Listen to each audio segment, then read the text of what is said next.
پیارے دوستوں، آج کی اس ویڈیو میں ہم بات کریں گے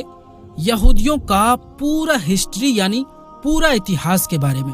کہ یہودی کون ہیں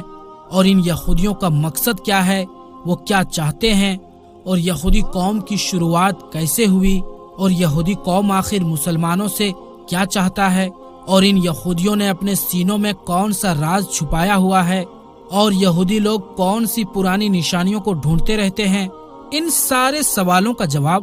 آج ہم آپ کو اسی ویڈیو میں دینے والے ہیں۔ اسی لیے دوستوں،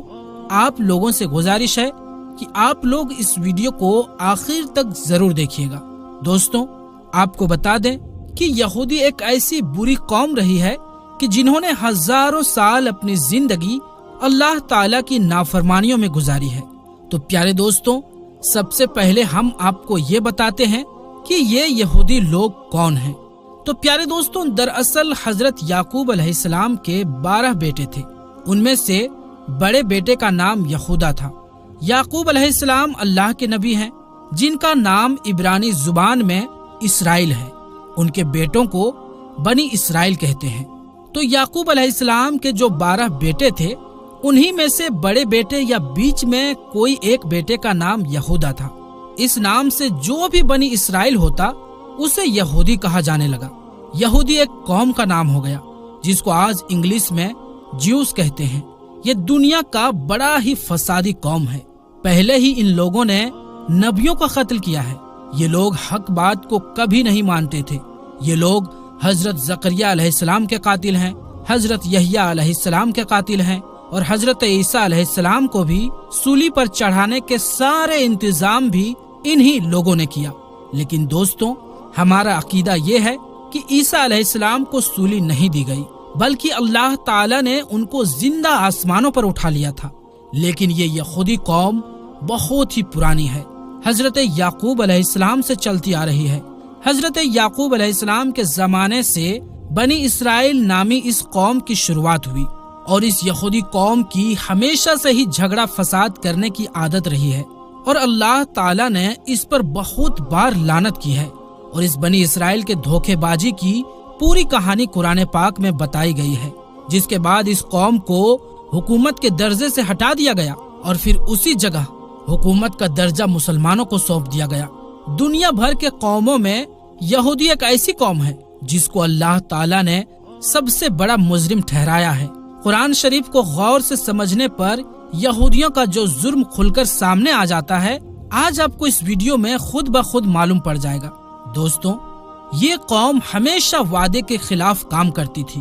آخرکار طور پہاڑ کو اٹھا کر ان کے سروں پر لٹکایا گیا، لیکن اس کے باوجود بھی ان کے وعدے توڑنے کا سلسلہ چلتا رہا، اور وہ لوگ قرآن کی آیت کو بیچ کر اپنے گانے بجانے کا شوق پورا کرتے تھے، دوسروں کو نیکی کرنے کو کہتے تھے لیکن خود نہیں کرتے تھے۔ اور میرے دوستوں، ان کو فرعونیوں کے ظلم سے بچانے اور سمندر میں راستہ دیے جانے کے باوجود بھی یہ لوگ اللہ تعالیٰ کی نافرمانی کرتے رہے۔ اور جب موسیٰ علیہ السلام طور پہاڑ پر جا کر اللہ تعالیٰ سے بات چیت کرتے تو اس بیچ اس قوم کے لوگ بچڑے کی پوجا کرنے لگ جاتے۔ ان کی اس حرکت کو دیکھ کر اللہ تعالیٰ نے موسیٰ علیہ السلام کے ذریعے حکم دیا کہ گائے کو ذبح کرو۔ تو یہ لوگ سن کر حیران ہو گئے، اور ان لوگوں نے موسیٰ علیہ السلام سے کہا کہ آپ جائیے اور اللہ تعالیٰ کا صحیح حکم لے کر آئیے۔ اور اس طرح ان لوگوں نے 5 بار موسیٰ علیہ السلام کو طور پہاڑ پر بھیجا،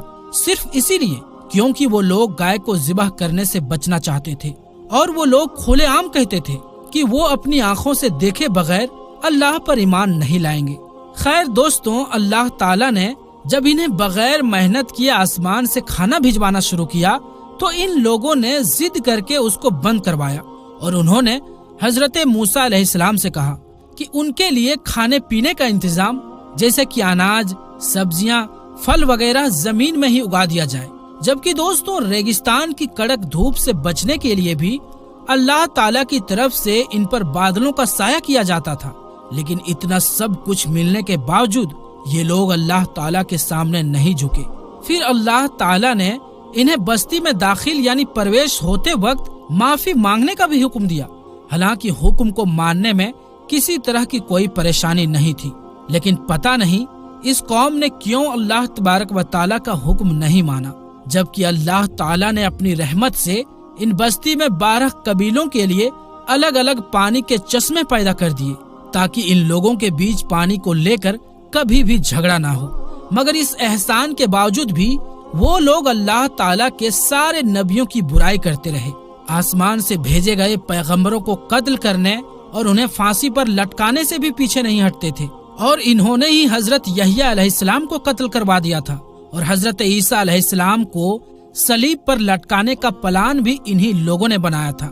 یعنی سولی پر۔ یہ کہتے تھے کہ پیغمبر صرف بنی اسرائیل کے لوگوں میں ہی ہو سکتا ہے، اسی لیے وہ بنی اسرائیل کے پیغمبر حضرت محمد مصطفیٰ صلی اللہ علیہ وآلہ وسلم پر ایمان نہیں لائے، اور حضرت جبریل علیہ السلام کو ایک نمبر کا دشمن مانتے تھے، اسی لیے کیونکہ حضرت جبرائیل علیہ السلام وحی کے ذریعے ان لوگوں کی پلاننگ کی خبر اللہ تعالیٰ کے نبیوں کو دیتے رہتے تھے، اور یہودی یہاں تک کہہ دیا کرتے تھے کہ حضرت جبرائیل علیہ السلام نے نبوت کے لیے کسی غلط انسان کو چنا ہے، معاذ اللہ۔ اور دوستوں، اگر نبی کریم صلی اللہ علیہ وآلہ وسلم کی مجلس میں ان کے کسی آدمی کے منہ سے سچی بات نکل بھی جاتی تو وہ بعد میں انہیں برا بھلا بھی کہتے تھے، اور بڑے دعوے کے ساتھ اس قوم کے لوگ کہتے تھے کہ یہ اللہ کے چہیتے ہیں اور جہنم کی آگ ان کو کبھی نہیں چھوئے گی۔ حالانکہ اس یہودی قوم کے آپس میں جھگڑے بھی بہت زیادہ ہوا کرتے تھے، اور یہ آپس میں مار کاٹ بھی کیا کرتے تھے،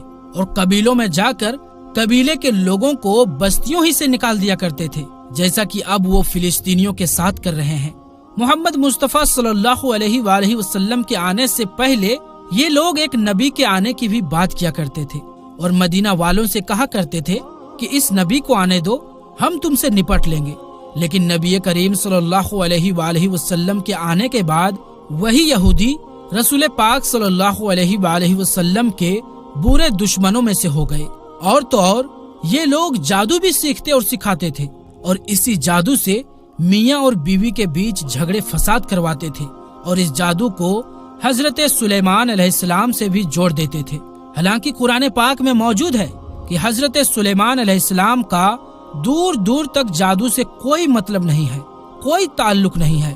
نبی کریم صلی اللہ علیہ وآلہ وسلم پر بھی ان یہودیوں نے ایک بڑا جادو کیا تھا، اور اس کے علاوہ ایک بار حضور نبی کریم صلی اللہ علیہ وآلہ وسلم کو چٹانوں کے ذریعے زخمی کرنے کی بھی کوشش کی تھی، اور اللہ تعالیٰ کے پیغمبر حضرت سلیمان علیہ السلام کو بھی وہ نبی نہیں مانتے تھے، بلکہ ایک بادشاہ سمجھتے تھے، معاذ اللہ۔ اور اپنے پیغمبروں اور نبی کریم صلی اللہ علیہ وآلہ وسلم سے یہ لوگ ایک ہی بات کا بار بار سوال کیا کرتے تھے، اور اپنے ساتھ ساتھ مسلمانوں کو بھی یہ کام کرنے کے لیے اکساتے تھے، لوگوں کو ہمیشہ سچائی کے راستے سے، حق کے راستے سے، اللہ تعالیٰ کے بتائے ہوئے سیدھے راستے سے روکتے تھے، اور لوگوں کا مال ناجائز طریقے سے کھا جاتے تھے۔ انہوں نے اس زمین پر 2 بار بہت بڑا جھگڑا فساد کیا ہے، اور تو اور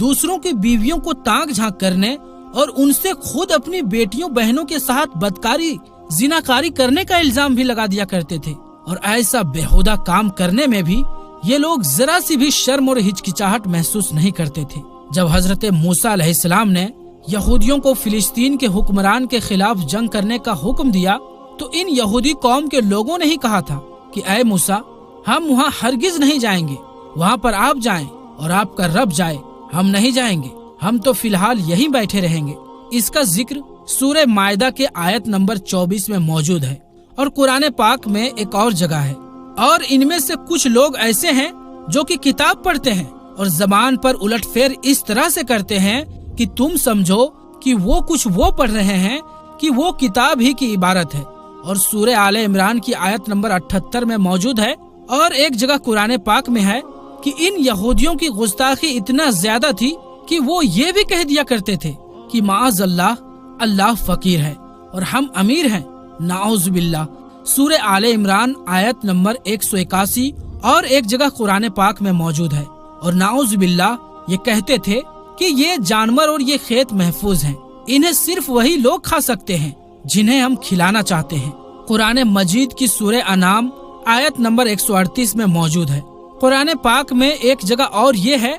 ان میں سے ایک جماعت یہ کہتی تھی کہ نبی کریم صلی اللہ علیہ وآلہ وسلم پر جو کچھ بھی نازل ہوا ہے اس پر صبح ایمان لاؤ اور شام کو انکار کر دو۔ معاذ اللہ، سورہ آل عمران آیت نمبر 72 میں موجود ہے۔ دوستوں، ایک زمانہ تھا کہ یہ قوم اللہ تعالیٰ کی سب سے پسندیدہ قوم تھی، لیکن ان کے اپنے گھنونے کاموں کی وجہ سے اللہ تعالیٰ نے ان کو حکومت کے درجے سے ہی ہٹا دیا۔ اور میرے دوستوں، یہودی کیونکہ قرآن پاک کو بھی نہیں مانتے، اسی لیے انہیں پتہ نہیں ہے کہ ہم اللہ تعالیٰ کی بارگاہ سے ٹھکرائے ہوئے ہیں، اور یہ لوگ اپنے آپ کو آج بھی اللہ تعالیٰ کے سامنے پسندیدہ سمجھتے ہیں، اور وہ یہ بھی کہتے ہیں کہ ہم اللہ تعالیٰ کے سامنے اللہ تعالیٰ کی سب سے پسندیدہ اور چہیتے قوم ہیں۔ اور میرے دوستوں، اللہ تعالیٰ نے اس قوم کو بہت سارے انعام سے نوازا ہے، انہی میں سے ایک تابوت سکینہ بھی ہے۔ تو آئیے دوستوں، تابوت سکینہ کے بارے میں بھی آپ کو کچھ بتاتے ہیں کہ تابوت سکینہ آخر ہے کیا چیز۔ تابوت سکینہ شمشاد کی لکڑی کا ایک صندوق تھا، یعنی ایک بکسا تھا، جو حضرت آدم علیہ السلام پر نازل ہوا تھا۔ یہ آپ کی آخری زندگی تک آپ کے پاس ہی رہا، پھر ایک ایک کر کے آپ کی اولاد کو ملتا رہا، یہاں تک کہ یہ حضرت یعقوب علیہ السلام کو ملا، اور آپ کے بعد آپ کی اولاد بنی اسرائیل کے قبضے میں رہا۔ اس کے بعد جب حضرت موسیٰ علیہ السلام کو مل گیا تو آپ علیہ السلام اس میں تورات شریف اور اپنا خاص سامان رکھنے لگے۔ یہ بڑا ہی مقدس اور بابرکت صندوق یعنی بکسا تھا۔ بنی اسرائیل جب کفار سے جنگ کرتے تھے اور کفار کے لشکروں کی بھیڑ اور ان کی طاقت دیکھ کر سہم جاتے تھے اور ان کے سینوں میں دل دھڑکنے لگتے تھے، تو وہ اس صندوق کو اپنے آگے رکھ لیا کرتے تھے۔ اس صندوق سے ایسی رحمتوں اور برکتوں کا ظہور ہوتا کہ بنی اسرائیل کے دلوں میں سکون اور اطمینان کا سامان پیدا ہو جاتا تھا، اور بنی اسرائیل کے سینکوں کے سینوں میں ڈرتے ہوئے دل پتھر کی چٹانوں سے زیادہ مضبوط ہو جاتے تھے۔ اور جیسے جیسے صندوق آگے بڑھتا تھا، آسمان سے جیت کی خوشخبری نازل ہوا کرتی تھی اور جنگوں میں جیت حاصل ہو جایا کرتی تھی۔ بنی اسرائیل میں جب کوئی بحث بازی پیدا ہوتا تو وہ لوگ اس صندوق سے فیصلہ کراتے تھے۔ صندوق سے فیصلے کی آواز اور جیت کی خوشخبری سنی جاتی تھی۔ بنی اسرائیل اس صندوق کو اپنے آگے رکھ کر اور اس کو وسیلہ یعنی ذریعہ بنا کر دعائیں مانگتے تھے، تو ان کی دعائیں قبول ہوتی تھی اور بلاؤں کی مصیبتیں اور بیماریوں کی آفتیں ٹل جایا کرتی تھی۔ الغرض یہ صندوق بنی اسرائیل کے لیے تابوت سکینہ، برکت اور رحمت کا خزانہ اور نصرت خدا بندی کا نزول کا نہایت مقدس اور بہترین ذریعہ تھا۔ مگر جب بنی اسرائیل طرح طرح کے گناہوں میں ڈوب گئے اور ان لوگوں میں نافرمانی اور جھگڑا فساد کا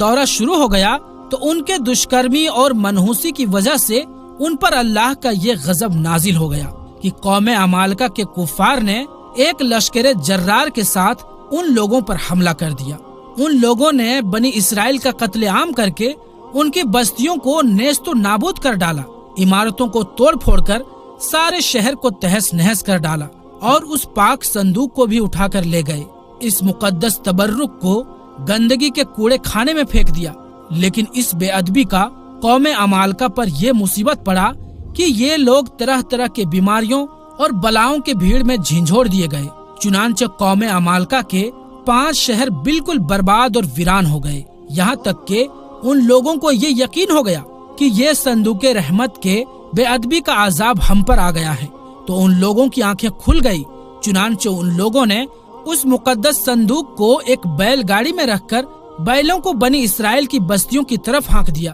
پھر اللہ پاک نے 4 فرشتوں کو مقرر فرما دیا جو اس مبارک صندوق کو بنی اسرائیل کے نبی حضرت سمویل علیہ السلام کی خدمت میں لے آئے۔ اس طرح پھر بنی اسرائیل کی کھوئی ہوئی نعمت دوبارہ ان کو مل گئی، اور یہ صندوق ٹھیک اسی وقت حضرت سمویل علیہ السلام کے پاس پہنچا جبکہ حضرت سمویل علیہ السلام نے طالوت کو بادشاہ بنا دیا تھا۔ بنی اسرائیل طالوت کو بادشاہی ماننے کو تیار نہیں تھے۔ ان کی شرط یہ تھی کہ اگر مقدس صندوق ہمارے پاس واپس آ جائے تو ہم طالوت کی بادشاہی مان لیں گے۔ چنانچہ صندوق آ گیا اور بنی اسرائیل طالوت کی بادشاہی پر رضامند ہو گئے۔ تابوت سکینہ پر کیا تھا؟ دوستوں، اس مقدس صندوق میں حضرت موسیٰ علیہ السلام کا عصا اور ان کی مقدس جوتیاں، اور حضرت ہارون علیہ السلام کا امامہ، حضرت سلیمان علیہ السلام کی انگوٹھی، تورات کی تختیوں کے کچھ ٹکڑے، کچھ منوسلوا،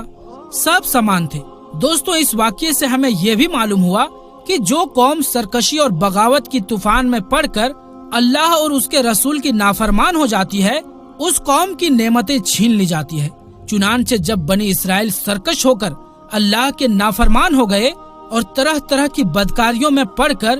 گناہوں کا بھوت ان کے سروں پر سوار ہو گیا، تو ان کے جرموں کی بے برکتی سے انہیں یہ برا دن دکھایا کہ صندوق سکینہ ان کے پاس سے قوم عمالقہ کے لوگ اٹھا کر لے گئے اور بنی اسرائیل کئی برسوں تک اس خاص نعمت سے محروم ہو گئے۔